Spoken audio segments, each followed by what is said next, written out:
পীরের কবরের উপরে মোটা মোটা কম্বল, মনে হয় যেন শীত লাগতেছে গরমকালে, ঠিক না?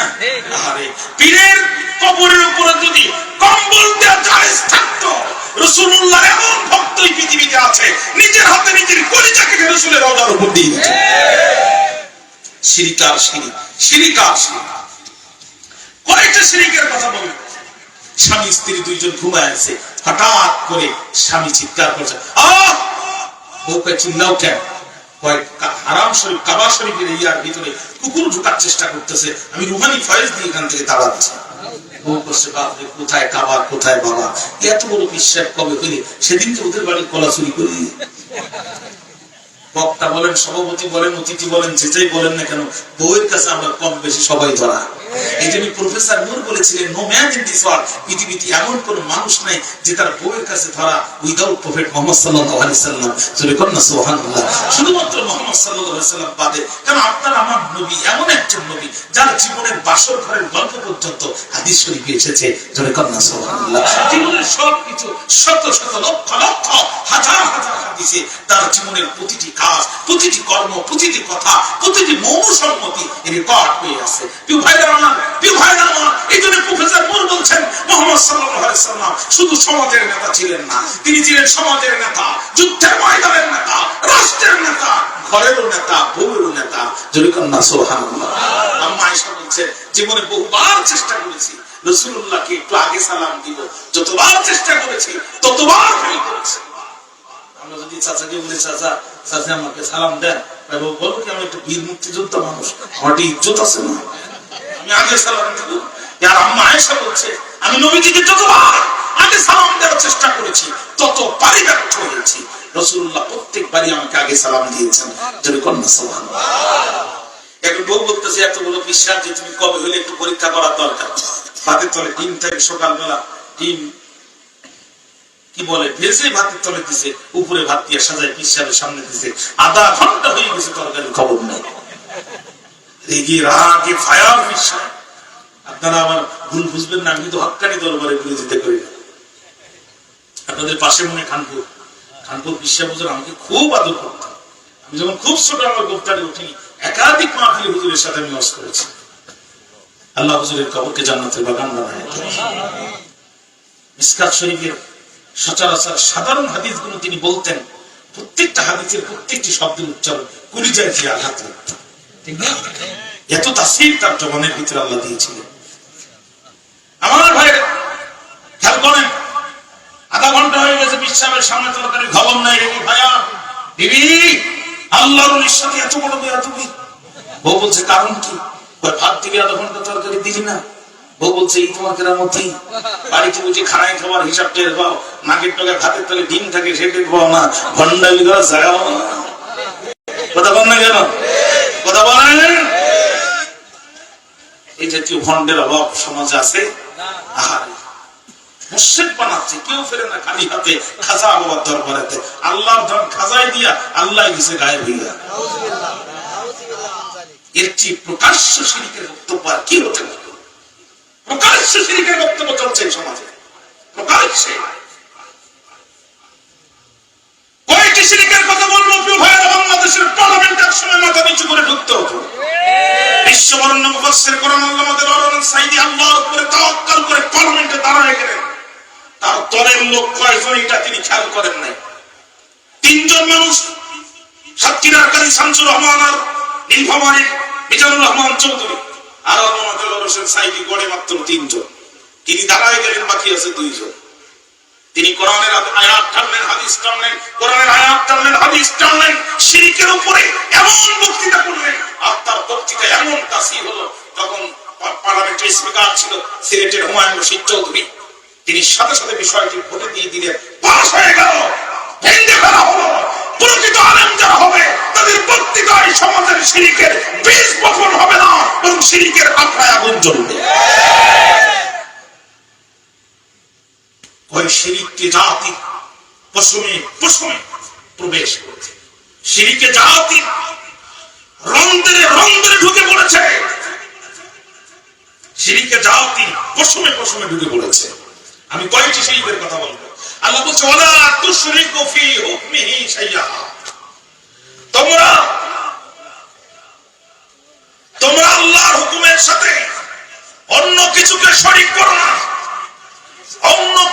অংশীদারিত্ব করো না। তার মানে আল্লাহ যে আইন দিয়েছে এই আইন দিয়ে তোমরা চলো। আল্লাহ বলছে চোর যদি চুরি করে নারী আর পুরুষ ভাগ করে দাও। আমাদের দেশের সংবিধান বলছে 3 মাস থেকে 3 বছর জেল দাও। আল্লাহ আইনের বিরুদ্ধে আইন তৈরি করা সরাসরি আল্লাহর বিরুদ্ধে শিরক করা। কয়টি শিরকের কথা বলবো কেউ ভাইরা? শিরিক তো আমাদের পশমে পশমে ঢুকে পড়েছে। শিরিক আমাদের রন্ধ্রে ঢুকে পড়েছে। কয়টি শিরিকের কথা বলবো? আমি 2017 সালের দিকে 16 সালের শেষে সর্বপ্রথম মিশরে গেলাম। আমার জীবনে এটাই কোন আরব বিশ্বের প্রথম সফর। আল্লাহর মেহেরবানিতে এখন আর বাদ নেই, আরব বিশ্ব প্রায় 1-2টা দেশ বাদে আল্লাহর মেহেরবানিতে আমার ঘোরা শেষ। ভাই আমার, আমি মিশরের রাজধানী কায়রোতে রাতে ঘুমিয়েছি। সকালবেলা ঘুম থেকে উঠলাম, মা তার সন্তানকে ডাকলো, ইয়া মুহাম্মদ তাআল। তখন শব্দটা আমার মাথায় ক্যাচ করলো। আমি তো এই শব্দ কোরআনে পড়েছি, কিন্তু এই শব্দের বাস্তব ব্যবহার যেমন এটা তো আমি কোনোদিন দেখিনি। সাথে সাথে আমার আয়াতে কারিমার কথা মনে পড়ে গেল যে আয়াতে কারিমার ভিতরে শব্দ আছে।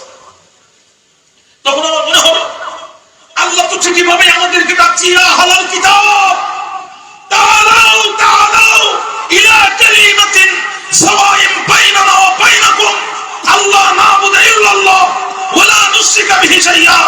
আরে কিতাবের দিকে আসো, কিছু ফান্ডামেন্টাল মৌলিক বিষয় তোমরা ঐক্যমত হও। তার মধ্যে 1 নম্বর আল্লাহ না'বুদু ইল্লাল্লাহ, এই জীবন থাকতে আল্লাহ ছাড়া কারোর ইবাদত করব না। ওয়া লা নুশরিকা বিহি শাইআ, এই দেহে 1 ফোঁটা রক্ত থাকতে আল্লাহর সাথে কাউকে শরীক স্থাপন করব না। রাজি আছেন না প্রিয় ভাইরা? রাজি আছেন না? আল্লাহ তুমি আমাদেরকে শিরক মুক্ত ঈমান দান করে দাও। 3টি জিনিস যদি আপনার থাকে আপনি জান্নাতের পথের প্রতীক। জোরে বলেন কয়টি? সহজ ভাষায় এই 3টি গুণের অধিকারী যদি আপনি হতে পারেন, আপনার জান্নাত কেউ আটকাতে পারবে না ইনশাআল্লাহ। 1 নম্বর হারাম মুক্ত খাবার। হারাম মুক্ত খাবারের ভিতরে কোনো হারাম থাকবে না। প্রয়োজনে তরমুজের খোলা সিদ্ধ করে খাবো, তাও হারাম খাবো না। এই যদি আপনার চরিত্র হয়, আপনার জন্য জান্নাত ওয়াজিব। 2 নাম্বার শিরক মুক্ত ঈমান। শিরক মুক্ত কি? ঈমান। 3 নাম্বার বিদআত মুক্ত ইবাদত। যে ইবাদত রাসূল করেন নাই ওই ইবাদত আমরা করব না। বিদআত মুক্ত ইবাদত, শিরক মুক্ত ঈমান আর হারাম মুক্ত খাবার, এই 3টা জিনিস যদি আপনি থাকে আপনার উপরে জান্নাত ওয়াজিব। আল্লাহ পাক এই 3টা জিনিস দয়া করে আমাদেরকে বখশিশ দাও। আপনাদের ঘুম আসতেছে, আমি শেষ করে দিচ্ছি। কষ্ট হচ্ছে আপনাদের? ভাইরা আমার খেয়াল করেন, এবার হুদুদ পাখি ডাক দিয়ে বলছো, আল্লাহর নবী, ও আল্লাহর নবী, আপনি ঘুমাচ্ছেন, আপনি পয়গম্বর, আপনি প্রেসিডেন্ট, আর আপনার এই ঘুমের সুযোগে আমি একটু উড়ে দিয়ে আপনার রাষ্ট্রের মধ্যে শিরক হচ্ছে এই খবর নিয়ে আর বদৌলতে যদি আমাকে আপনি জবাই করতে দেন, আমার আর কোনো সমস্যা নাই। কল্লা দিলাম, টান মেরে যান, কিয়ামতের দিন আপনি সুলাইমান উঠবেন, আমি হুদুদ পাখি উঠবো। আল্লাহু আকবার বললেন না? নবী সুলাইমান তখন মুস্কে হেসে দিছে, দিয়ে বলছে, ক্বালা সানানজুরু আসাদাকতা আম কুনতা মিনাল কাযিবিন। আমি খুব দ্রুত দেখব যে তুমি সত্য বলেছো নাকি মিথ্যা বলেছো। ভাইরা আমার, আল্লাহর পয়গম্বর দেরি করলেন না, খাতা কলম হাতে নিলেন, পরিশালিত পরিমার্জিত সংক্ষিপ্ত ভাষার একটা চিঠি নবী সুলাইমান লিখেন। লিখে হুদুদকে বললেন, রে হুদুদ পাখি, এই চিঠিটি নাও তো দেখি, বিলকিসের দরবারে যাও, চিঠিটি তার পৌঁছায় দাও, দূরে কোথাও অবস্থান নাও, পরিস্থিতি পরিবেশ দেখে কি হয় তুমি আমাদের জানাও। হু ইযহাব বিকিতাবি হাযা ফাআলকি ইলাইহিম সুম্মা তাওয়াল্লা আনহুম ফানজুর মাযা ইয়ারজিউন। হুদুদ পাখি নিয়ে চিঠি রওনা শুরু করে দিলেন। যখন দুপুরে খাওয়ার পরে বিশ্রাম নেওয়ার সময়, তখন রানী বিলকিস দুপুরে খাওয়ার পরে বিশ্রাম নেওয়ার জন্য স্বর্ণের খন্ডের পালঙ্কে তিনি শুয়ে পড়েছেন। আর তার দাসীরা স্বর্ণের পাখা দিয়ে তারে বাতাস করতেছে। এমন সময় হুদুদ পাখি জানালা দিয়ে ঢুকি। হুদুদ বুঝতে পারলো চোখ বুঝে খুব মারা লাগবে। জানালা দিয়ে ঢুকি, রানী বিলকিসের বুকের উপরে চিঠিটা দিল রাখি। যদিও পয়গম্বরের লেখা মাত্র 3 লাইনের চিঠি, আমি জানতে চাই ওই চিঠির ওজন আছে না নাই। যদি বলেন আপনি মুসলমান, আপনি লুঙ্গি পরা, আপনার গায়ের জামা ছিলা, কিন্তু আপনার পায়ে আগর দাড়ি, এই শুনলে শৈলের কলিজা শুকিয়ে যেত। কথা বল না, ও 2 গ্লাস পানি বেশি করে খেতে আগর দাড়ির নাম শুনলে। একবার আসা সাহস করছিল তো হেলিকপ্টার দিয়ে, নিচে দিয়ে না। আপনি ছেঁড়া লুঙ্গি পরে ইমানদার মানুষ আল্লাহর উপরে তাওয়াক্কুল করে রাজপথে দাঁড়াতে দেরি হয়, সৈন্যবাহিনী ফেলে রেখে পিছন দিয়ে পালাতে দেরি করে না। আপনি মনে করতেছেন আপনার ওজন নাই? আপনার ওজন যে কত আপনার নিজেরই জানা নাই। আমেরিকার বর্তমান প্রেসিডেন্ট সেকেন্ড টাইম হলো ডোনাল্ড ট্রাম্প। ফার্স্ট টার্মে সে আরেকবার নির্বাচিত হয়েছিল, জানেন তো আপনারা। সে তখন ওয়াশিংটন ডিসিতে বক্তৃতা করতেছে, রানিং প্রেসিডেন্ট, সামনে মানুষ, পিছনে মানুষ, ডানে মানুষ, বামে মানুষ। হঠাৎ কোন কারণে তাও জানা যায় একজন মুসলমান লিল্লাহে তাকবীর বলে একটা আওয়াজ দিয়েছে। ডোনাল্ড ট্রাম্প টেবিলের তলে মাথা গুঁজেছে। এখনো ভিডিও ইউটিউবে আছে, আপনারা সার্চ করবেন, পেয়ে যাবেন, এখনই পেয়ে যাবেন। ডোনাল্ড ট্রাম্পের একটি সিদ্ধান্তে মুহূর্তের ভিতরে পৃথিবীতে বিশ্বযুদ্ধ বেঁধে যেতে পারে। মুহূর্তের ভিতরে, সেকেন্ডের ভিতরে। সে শুধু পারমিশন দেবে, আমেরিকান বাহিনী পারমাণবিক বোমা ফাটানো শুরু করবে। পৃথিবীর মোড়ল রাষ্ট্রের প্রেসিডেন্ট হতে পারে, মুসলমানদের একটা তাকবীর হজম করার মতো হাট তার দেহের ভিতরে নাই। আপনার ওজন নাই, আপনার ওজন যে কতটুকু আছে এটা আপনার জানা নাই। রানী বিলকিসের ঘুম ভেঙে গেল, চিন্তিত মন, বিষণ্ণ বদন। বিলকিস খেতে পারে না, ঘুমাতে পারে না, বিরহের বেদনা। দাসীরা মনে করলো বিলকিস অসুস্থ, হসপিটালে নেওয়া লাগবে। বিলকিস ডাক দিয়ে বলে, দাসীরা ব্যতিব্যস্ত হয়েও না, আমি অসুস্থ হই নাই, তবে আমার মন খারাপ। আমার মাথার উপরে যে বিপদ চেপেছে, আমার 14 গোষ্ঠীর উপরে এমন বিপদ কোনোদিন আসি নাই। দ্রুত আমার পার্সোনাল সেক্রেটারিকে ডাক দাও, পার্লামেন্টের সচিবকে ডাক দাও। পার্লামেন্টের সচিব এসে গেল। বিলকিস বলল, কোনো কথা শুনতে চাই না, এমপি, মন্ত্রী, কেরানি সবাইকে টেলিফোন করো, পার্লামেন্টের ভিতরে প্রবেশ করতে বলো। আমি বিলকিস বড় বিপদে পড়েছি, আমি তাদের সাথে একটু সলা পরামর্শ করতে চাই। ঘোষণা হয়ে গেল, সমস্ত এমপি মন্ত্রী ঢুকে গেল পার্লামেন্টের মধ্যে। ঢুকলো যখন, প্রত্যেকের আসন নিয়ে বসলো তখন, আর সুলাইমান আলাইহিস সালামের চিঠিটা বুকের মধ্যে নিয়ে সবাই এসে পার্লামেন্টের মধ্যে প্রবেশ করলেন। যিনি রানী বিলকিস, তিনি। আর প্রবেশ করলো যখন, সমস্ত সদস্যরা দাঁড়ায় গেল তখন বিলকিস বসে পড়লো, সদস্যরা বসে পড়লো। বিলকিস হাত উঁচু করলো, স্পিকার তাকে সবার আগে বক্তব্য দেওয়ার পারমিশন দিল। সুলাইমান আলাইহিস সালামের চিঠি হাতে নিয়ে সবার পার্লামেন্টে দাঁড়িয়ে বিলকিস যে ঐতিহাসিক বক্তব্য সেদিন দিয়েছিল, বিলকিসের বক্তব্যকে আমার আল্লাহ আপনারা আমার জন্য কোরআনের আয়াত বানায় দিয়েছে।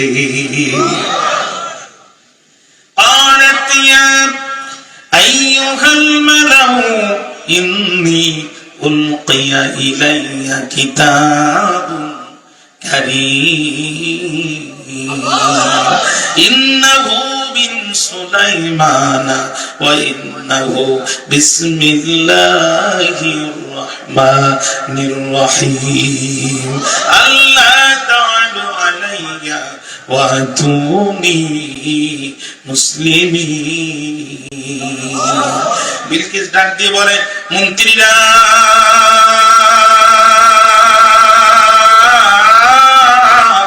বড় বিপদে পড়েছি আমি, রাষ্ট্রটা আমার কাছে বড় দামি। দুপুরে খাওয়ার পরে ঘুমাচ্ছিলাম যখন, আমার খোয়ার ঘরের মধ্যে একটা পাখি ঢুকলো তখন, ইন্নী উলকিয়া ইলাইয়া কিতাবুন কারীম, আমার কাছে একটি সম্মানিত চিঠি প্রেরিত হয়েছে। উলকিয়া শব্দটা আরবি গ্রামারে বলে মাজুল, ইংরেজিতে বলে প্রেরিত হয়েছে। আমার কাছে একটি চিঠি প্রেরিত হয়েছে। ভাইরা আমার, দেখেন ভদ্র মানুষ যিনি হয়, তার কথার ভিতরে ভদ্রতার ঘ্রাণ পাওয়া যায়। বিলকিস বলতে পারতেন ইন্নী উলকিয়া ইলাইয়া কিতাব, আরবিতে বলে জুমলায়ে কামেলা, বাংলায় বলে বাক্য পরিপূর্ণ, ইংরেজিতে বলে সেন্টেন্স কমপ্লিট। এই পর্যন্ত বললে কিন্তু কথা শেষ, কিন্তু তিনি সেটা বললেন না। তিনি কিতাবকে মৌসুফ বানায়, কারিমকে সিফাত বানায় বললেন। মন্ত্রীরা কান খাড়া করে শোনো, যেন তেন চিঠি না, এক সম্মানিত চিঠি। নেতা কাকে, নেতা কাকে বলে? প্রধানমন্ত্রী যিনি হবে, তার মেজাজ হবে প্রধানমন্ত্রীর মতো, বাড়ির কাছের ঝাড়ুদার মহিলার মতো না। আরে তার একেবারে যখন তখন রাজাকার বলে গালি দেবে, যুদ্ধপরাধী বলে গালি দেবে, মৌলবাদ বলে গালি দিবে, শেষ পর্যন্ত চোরের মতো বাড়াবে। প্রধানমন্ত্রী যে হবে তার মেজাজ হতে হবে প্রধানমন্ত্রীর মতো। আধা ঘন্টা পরে রাষ্ট্রের সাথে যুদ্ধ শুরু হবে, তো মেজাজ ঠিক থাকবে, তাই না? মুখের ভাষা দেখা। আরবিতে একটা কথা আছে, তাআদ্দাবু সুম্মা তাআল্লাম, আগে ভদ্র হও তারপরে জ্ঞান অর্জন করো। আপনাদের বিরক্তি আসতেছে, আমি জাস্ট 9:30 ছেড়ে দেবো না, আপনারা টেনশন করেন না। আরবিতে একটা কথা আছে, তাআদ্দাবু সুম্মা তাআল্লাম, আগে ভদ্র হও তারপরে জ্ঞান অর্জন করো। সমগ্র পৃথিবীর সমস্ত কিতাব তোমার সিনার ভিতরে, কিন্তু তুমি ভদ্র না, তোমার এই জ্ঞান দিয়ে এই জাতির 5 পয়সা উপকার হবে না। ভদ্র হও আগে। ভাষা দেখে সুলাইমান সাল্লামের এই চিঠি রানী বিলকিসের রাষ্ট্রকে মাটির সাথে মিশায় দিবে। ল্যান্ড ফোর্স, এয়ার ফোর্স, বিমান বাহিনী, চিতা কোবরা, আনসার, বিডিআর, অফিস, আদালত সব কিছু ফেলে দিয়ে নবী সুলাইমানের কাছে আত্মসমর্পণ করতে হবে। কিন্তু তিনি মেজাজ হারালেন না। তিনি বললেন, যেন তেন চিঠি না, এ যেন সম্মানিত চিঠি। মুখের ভাষা ভদ্রতার লক্ষণ। আর আমাদের নেতারা তো মারাত্মক ভদ্র। ঈদুল আজহার জানাজার নামাজ আগামীকাল সকাল 10:30টায়, কথা বল না? ওই বোতল মালজা ঠিক যে খোদা তাআলা ছাড়া কেউ বলতে পারবে না। ঈদুল আজহার পর্যন্ত জানাজার নামাজ পড়ে দিচ্ছে, ঠিক না? এরা খুব ভদ্র। মুখের ভাষা, কথা বুঝতে পেরেছেন? এই জন্য আজ খোদা খায় তৌফিক আদব বেয়াদব মাহরুমে আজ গশতে ফজলে রাও, তারা বেয়াদব, এরা আল্লাহ রহমত থেকে বঞ্চিত।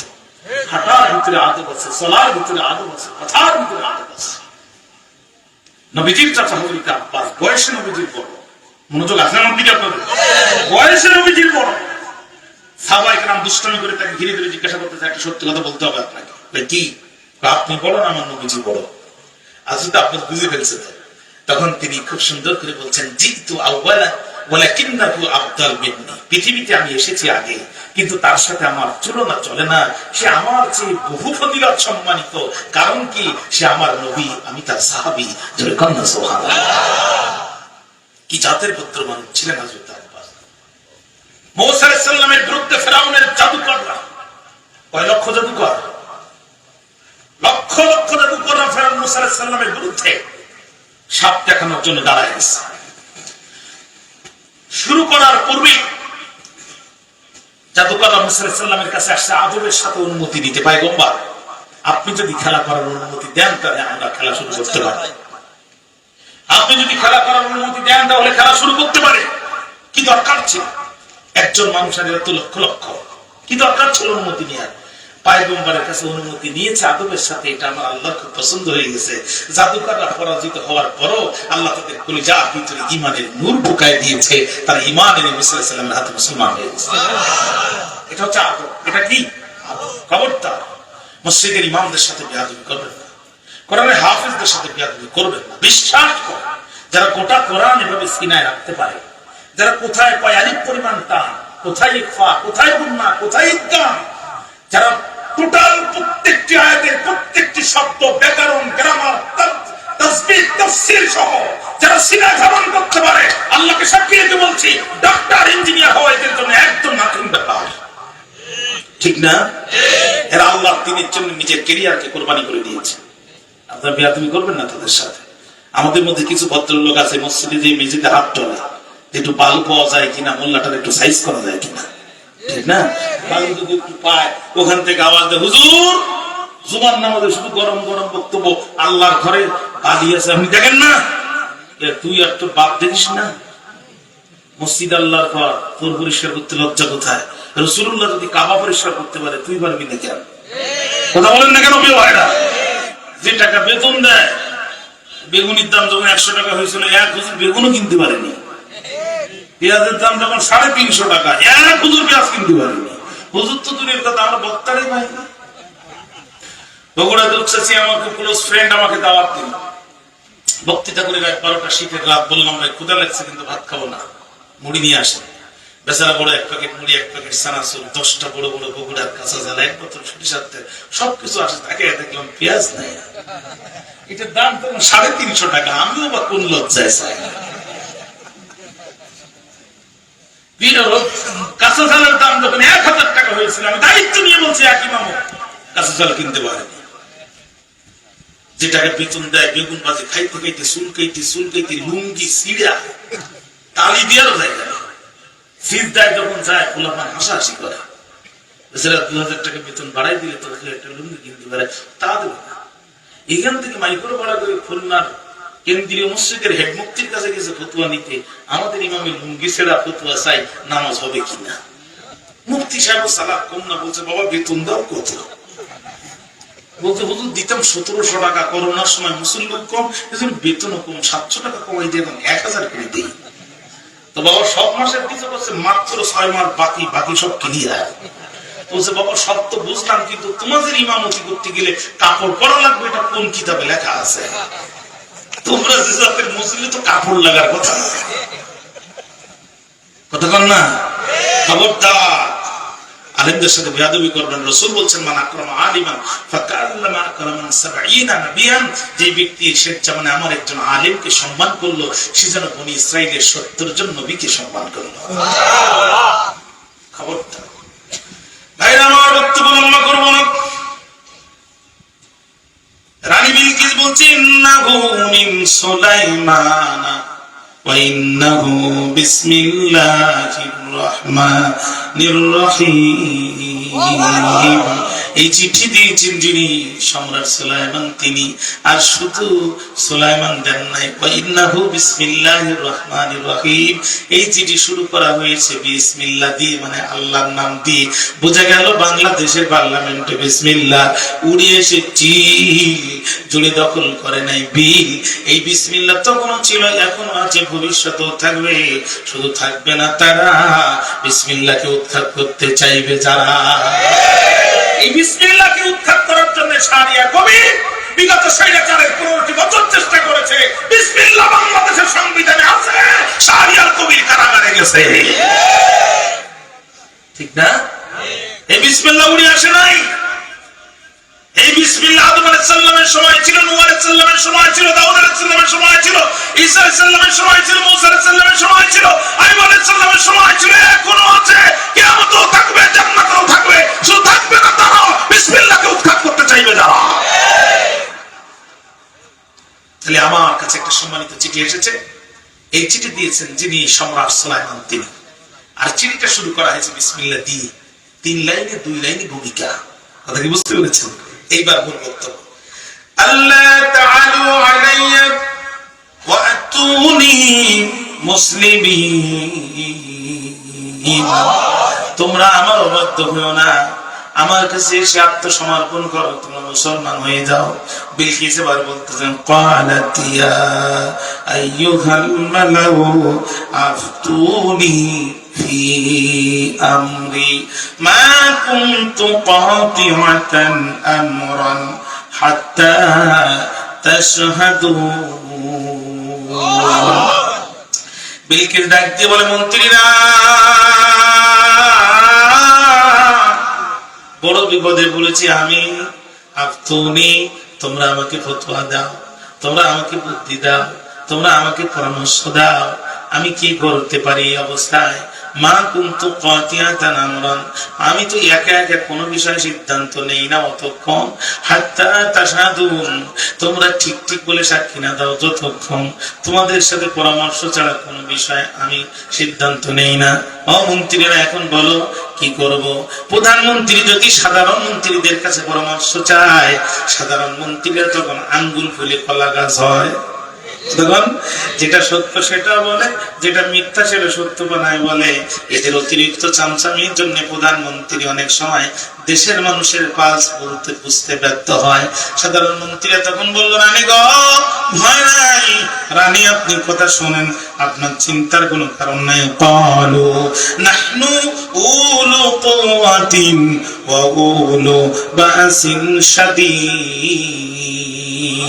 রানী গো, ভয় নাই, আমাদের শক্তিশালী সেনাবাহিনী আছে, মডার্ন অস্ত্র আমাদের আছে, জনবল আছে, ধনবল আছে, টেনশন করা দরকার নাই। রানী গহ পায় নাই, রাজপথ ছাড়ি নাই। আপনি রানী যেখানে, আমরা আছি সেখানে। লড়াই লড়াই লড়াই চাই, লড়াই বাদলে আমরা নাই। কথা বল না কেন? 15 বছর পান দিয়া 15 সেকেন্ড ময়দানে টিকতে পারে নাই। কথা বলছেন না কেন? লড়াই লড়াই লড়াই চাই, লড়াই বাদলে আমরা নাই। রক্ত দিয়েছি, আরো দেব, তবে আমি যাব না, লোক পাঠাবো। তখন না কেন? ও রানী পায় নাই, রাজপথ ছাড়ি নাই। রানী গো, ধনবলের অভাব আমাদের নাই, জনবল আমাদের অভাব নাই। বল আমরু ইলাইকি, কিন্তু সিদ্ধান্ত আপনার কাছে। জনবল আমাদের আছে, ধনবল আমাদের আছে, অত্যাধুনিক সেনাবাহিনীও আছে, মডার্ন অস্ত্র আমাদের কাছে আছে। বল আমরু ইলাইকি, কিন্তু সিদ্ধান্ত আপনার কাছে। ফানজুরি মাদা তামুরিন, আদেশ করবেন যাহা, আপনি দেখবেন তাহা। শুধু একবার বলেন, সুলাইমানের রাজপ্রাসাদ ঘুরায় দেব। বিলকিস মনে মনে কয়, তোমাদের মুখের বক্তব্য আর মনের বক্তব্য এক নয়, কারণ আমার বাবার জানা যায় তোমাদের কাউরে পাওয়া যায় না। বাবার জানা যায় 14 জন, তার 9 জন হিন্দু। হ্যাঁ, হিন্দু বাবার জানা যায় গেল, তোমরা বাবার জানা যায় গেলে না। সুতরাং তোমাদের নিয়ে সামনে আমি অগ্রসর হব কেমনে? বিলকিস মনে মনে কয়, রডের বদলে যারা বাস ঢুকাইয়া খাওয়ায়, এদের দিয়ে অন্তত রাজপথের আন্দোলন সম্ভব নয়। দুর্নীতি করে এদের পেটে চর্বি হয়ে গেছে, এরা এখন নিজেদের ভোগ বিলাসিতা নিয়ে ব্যস্ত। কিছু কিছু টাকা পাঠাবে, আর সাধারণ মানুষকে রাজপথে নামাই এরা এখন বিপদে ফেলবে। কথা বলেন না কেন? এই জন্য বিলকিস মনে মনে কয়, তোমাদের মনের কথা মুখের কথা এক নয়, কারণ আমার বাবার জানা যায় তোমাদের কাউরে পাওয়া যায় নাই। তোমরা থাকো এদেশে, তোমাদের স্ত্রীরা থাকে বিদেশে, এদেশের টাকা পয়সা পাঠায়, সেই দেশে পাসপোর্ট কিনেছো, বাড়ি কিনেছো, গাড়ি কিনেছো।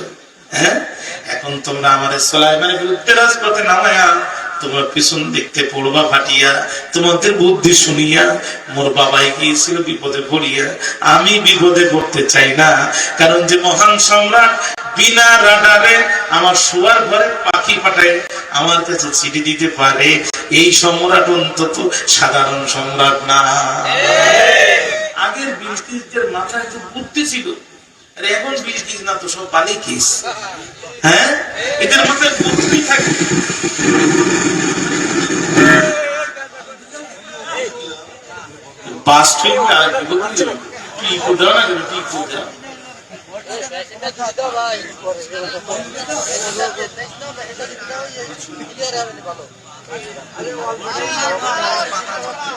না শেষ করে মনোযোগ আছে? আওয়াজ দেন তো, আল্লাহু আকবার।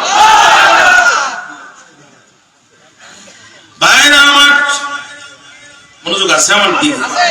আচ্ছা, বিরক্ত হেন না, চলেন সামনে যাই। এখন দেখেন বিলকিস তখন ডাক দিয়ে কয়, বিলকিস তখন ডাক দিয়ে কয়, তোমরা তো তারা রডের বোতল এবার ঝুঁকায় খাও যারা। কথা বলেন না কেন? তোমরা তো তারা নিচতলার বালির 2 তলায় তুলতে পারবালে সে 2 লক্ষ টাকা বহন খরচ নিয়েছো যারা। তোমরা তো তারা কমলাপুর রেল স্টেশনে একটা সিঙ্গেল টয়লেটে 7 করতে 5 কোটি টাকা খরচ লাগাইছো যারা। তোমরা তো তারা বাংলাদেশ ব্যাংক থেকে এক ধাক্কায় 22,000 কোটি টাকা পাচার করেছো যারা। কথা বলেন না কেন? সুতরাং তোমাদের নিয়ে আন্দোলন আর সংগ্রাম সম্ভব না। তোমরা আন্দোলন তো করো, হাড়ির খবর কি রাখো না, আন্দাজে ডাইল ডাইল করো। কি বলতে চান? রানী বিলকিস তখন বলছে, ক্বালু ইন্নাল মুলুকা ইযা দাখালু ক্বরিয়াতান আফসাদুহা। যখন কোন স্বৈরাচার জোর করে যখন কোন রাষ্ট্রের দায়িত্ব নেয়, তখন তারা 2টা কাজ করে। জোরে বলেন কয়টা? এই কাজ কারা করে? স্বৈরাচার যারা এই কাজ করে তারা। বলতে পারেন স্বৈরাচার কারা? এখানে একটা চেয়ার খালি আছে, আপনি বললেন চেয়ারে বসেন। কি করব? ব্রিজের টোল নেবেন। কি করব? জমিনের খাজনা নেবেন। কি করব? আমরা ড্রাইভিং করব, আপনাকে লাইসেন্স ফি দিব। কি করব? আমরা পাস কিনে আনবো, আপনাকে ট্যাক্স টোকেন দিব, রোডের ফি দিব, বিদেশের সাহিত্য আপনার কাছে দিব। আপনি কি করবেন? রাস্তা খারাপ হবে যেখানে ঠিক করবেন, সেখানে যেখানে ব্রিজ কালভার্ট দরকার ওখানে দিবেন বারবার। শিক্ষকদের বেতন দিবেন, লেখাপড়া ঠিক রাখবেন, পুলিশের বেতন দিবেন, আইন শৃঙ্খলা ঠিক রাখবেন। চেয়ার কিন্তু আপনার ব্যক্তিগত না, আপনার বাবারও ব্যক্তিগত না। 5 বছরের জন্য আপনি হলেন এই চেয়ারের মালিক। 5 বছর শেষ হবে যখন আমাদের চেয়ার আমাদের কাছে ফেরত দেবেন তখন। কিন্তু জনগণের দেয়া আমানতের চেয়ারে বসে, জনগণের দেয়া আমানতের বন্দুক শত্রুর বিরুদ্ধে ব্যবহার না করে উল্টে জনগণের কাঁধে বন্দুক রেখে 5 বছরের জায়গায় চেয়ারটা 20 বছর ব্যবহার করে যারা স্বৈরাচার, তারা কথা বলেন না কেন? আল্লাহ কয় স্বৈরাচাররা 2টা কাজ করে, ধরে বলেন কয়টা? 1 নাম্বার, ইন্নাল মুলুকা ইযা দাখালু ক্বরিয়াতান আফসাদুহা হা দমির ইদাফাত ইলাল ক্বরিয়া।